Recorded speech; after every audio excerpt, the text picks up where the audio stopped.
경의중앙선의 비밀, 지난 용산선 지하화 영상에서 소개 안 한 부분이 있습니다. 사실 경의선 구간은 중앙선이 아닌 신분당선과 직결해 강남 방면으로 갈 계획이었습니다. 오늘은 경의중앙선에 있었던 직결 혹은 연장 논의를 살펴보도록 하겠습니다. 1997년 IMF 외환위기의 여파로 서울시에서 계획한 10호선, 11호선, 그리고 12호선이 백지화됩니다. 이 백지화된 지하철 노선에 대한 대안으로 서울 도심에서 X자 형태로 교차하는 두 개의 광역철도망을 구상합니다. 2004년 당시 계획을 보면 이 두 노선이 교차하는 지점이 정확하게 확정되지는 않았지만 후보로 용산역이 거론되던 적이 있었습니다. 즉 만약 용산역에서 두 노선이 교차했다면 경의선은 신분당선과 직결해 강남, 분당 방면으로 향했을 것입니다. 이렇게 지어졌다면 고양 파주 지역에서 경의선을 이용하면 용산역에서 왕십리 방면으로 가지 않고 신사, 강남, 양재 방면으로 한 번에 갈 수 있었을 것입니다. 그러나 지금 보면 알 수 있듯이 결국 경의선과 직결된 것은 중앙선이었습니다. 경의선 복선 전철화 구간 중 가좌역에서 용산역 구간, 즉 용산선의 지하화가 결정된 것은 2002년의 일이었습니다. 그리고 경의선과 신분당선을 바로 직결할 계획이 발표된 것이 2004년 5월이었습니다. 원래 용산선은 용산역까지 전 구간이 지하로 건설되기로 했으나 2004년 8월 돌연 효창공원암역에서 용산역 구간을 지상으로 짓기로 계획을 변경합니다. 이 구간을 지하로 지을 수 없었던 것은 기술적인 문제가 있었기 때문인데 욱천 배수 펌프장으로 인해 지하로 건설이 어렵고 지상으로 나올 경우 공항철도와 종단 선형 경합이 발생하며 용산역의 기능 문제 또 신분당선의 용산 연장이 이루어지는 시기를 확답할 수 없다는 점도 그 이유였다고 합니다. 이렇게 되자 용산구에서 크게 반발했는데 지하화하기로 했다가 지상으로 바꾸게 된 부분도 문제였지만 이렇게 지상으로 놓을 경우 신분당선과의 직결이 어려워진다는 문제도 있었기 때문이었습니다. 이 용산구 구간의 용산선 지하화 문제는 거의 3년 동안 해결되지 못했습니다.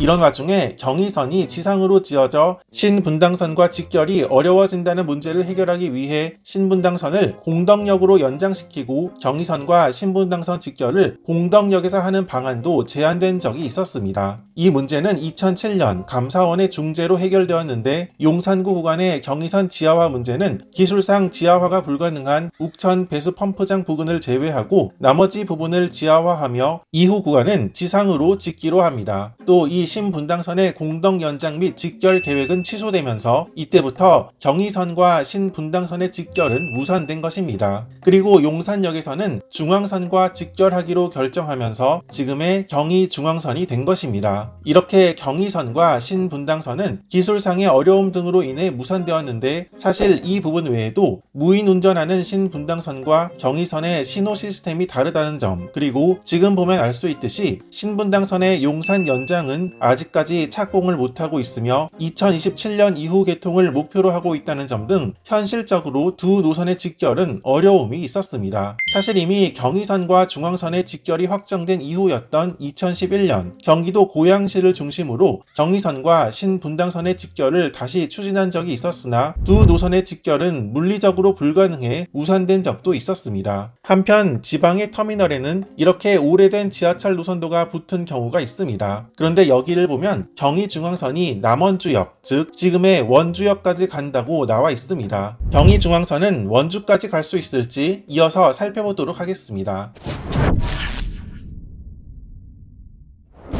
지난 중앙선 영상에서 소개한 바 있듯이 중앙선의 복선 전철화 구간은 총 6개 구간으로 구분해 지어졌습니다. 이 중 두 번째 구간이 덕소역에서 서원주역 구간이었습니다. 경춘선을 보면 강원도 춘천시까지도 경춘선 광역전철이 들어가기 때문에 경의중앙선도 원주까지 가는 것이 이상해 보이지는 않지만 경의중앙선은 이 복선 전철화 구간 중 딱 중간 정도인 용문역까지만 계획되었습니다. 사실 경의중앙선 전철의 원주 연장도 2000년 초반에 계획은 있었으나 경제성 조사 결과 경의중앙선을 용문역에서 원주까지 추가 운행하는 것은 경제적 타당성이 떨어진다는 조사 결과가 나와 광역전철은 용문역까지만 운행하고 그 이후부터는 일반 열차만 운행하기로 결정한 것입니다. 그렇지만 이 중간의 역들을 보면 이렇게 일반 열차가 사용하는 저상 승강장은 사용 중이지만 한쪽 끝에 광역전철이 쓸 수 있는 고상 승강장을 만들어둔 모습도 보입니다. 그러니까 일부 역은 승강장 높이를 개조할 필요 없이 없이 광역전철 운행이 가능하다는 의미입니다. 그래서 강원도 원주시에서는 경의중앙선의 원주 연장을 계속해서 요구했었습니다. 2010년 한국철도시설공단에서 경의중앙선 광역전철의 원주 연장을 다시 검토한 바 있었으나 이때에도 경제성이 떨어지는 것으로 분석되어 경의중앙선의 원주 연장은 또다시 무산된 바 있었습니다. 그렇지만 용문역에서 딱 한 정거장 지평역까지는 경의중앙선 일부 열차가 운행하고 있는데 이는 경기도 양평군에서 시설 개량에 따른 사업비 59억 원을 전액 부담하면서 이루어진 것입니다. 원주시의 인구는 춘천시보다 더 많고 혁신도시도 있고 대학교도 많아 서울과 원주를 오가는 비중은 상당히 큰 편입니다. 경춘선의 경우 남양주시에서 춘천시 중간에 가평군을 지나가는데 이 지역 간을 오가는 수요도 꾸준하고 가평군은 관광 수요까지도 기대할 수 있는 반면 경의중앙선 지평역에서 서원주역 구간은 이러한 수요를 기대할 만한 곳이 거의 없다라는 문제가 있습니다. 가운데의 양동면이 그나마 인구가 조금 있지만 나머지 역 주변은 주변 인구가 많지 않아 수도권 전철을 연장시키기엔 경제성이 떨어졌던 것입니다. 그러다 보니 지평역에서 서원주역까지 이러한 작은 역들을 무궁화호 심지어는 ITX 새마을 일부 열차가 정차하고 있습니다. 그런데 이 역들의 이용객을 보면 이렇게 양동역을 제외하고는 저조한 것을 볼 수 있습니다. 주변 인구 자체가 적기 때문인데 그럼에도 이들역 주변은 대중교통도 불편한 지역이라 이렇게 일반 열차를 계속해서 정차하고 있습니다. 이중 석불역의 경우는 무정차 통과하기로 결정한 것을 지역 주민의 반발로 양평군에서 비용을 부담해 역을 건설하고 정차 중인 것을 보면 수도권 전철을 짓기에는 경제성이 떨어지고 그렇지만 열차 지속 운영의 필요성은 있는 지역이라고 볼 수 있습니다. 한편 경의중앙선의 원주 방향 연장이 아직 최종적으로 무산된 것은 아닙니다. 양평군과 원주시에서는 광역전철 연장을 계속해서 요구하고 있기 때문입니다. 양평군에서는 일단 양동역까지라도 전철 연장 운행을 요구하고 있습니다. 원주시에서도 수도권 전철의 원주 연장을 계속해서 요구하고 있는데 경의중앙선 외에 경강선 광역전철의 원주 연장도 요구하고 있습니다. 경강선 광역전철은 현재 여주역까지만 운행하고 있습니다. 여주 원주선이 현재 공사 중에 있어서 이 경강선도 원주로 갈 수 있게 되지만 여기는 KTX 열차가 운행할 예정이고 수도권 광역전철 경강선은 여주역까지만 계획되어 있습니다. 원주시에서는 이 경강선 광역전철을 원주역까지 오는 방안도 추진 중에 있다고 합니다. 관건은 사업비로 경의중앙선 원주 연장에 필요한 비용은 470억 원 정도로 추산되며 이중 원주시에서는 230억 원을 부담해야 한다고 합니다. 경강선 광역전철의 원주 연장도 80억 원 정도의 사업비가 필요하다고 합니다. 어쨌든 이렇게 경의중앙선의 원주 연장은 2001년부터 지금까지 꾸준히 이야기가 나오고 있으나 중간 수요가 많지 않아 경제성이 떨어진다는 문제로 인해 아직까지 확정되지 않은 상황이라고 볼 수 있겠습니다.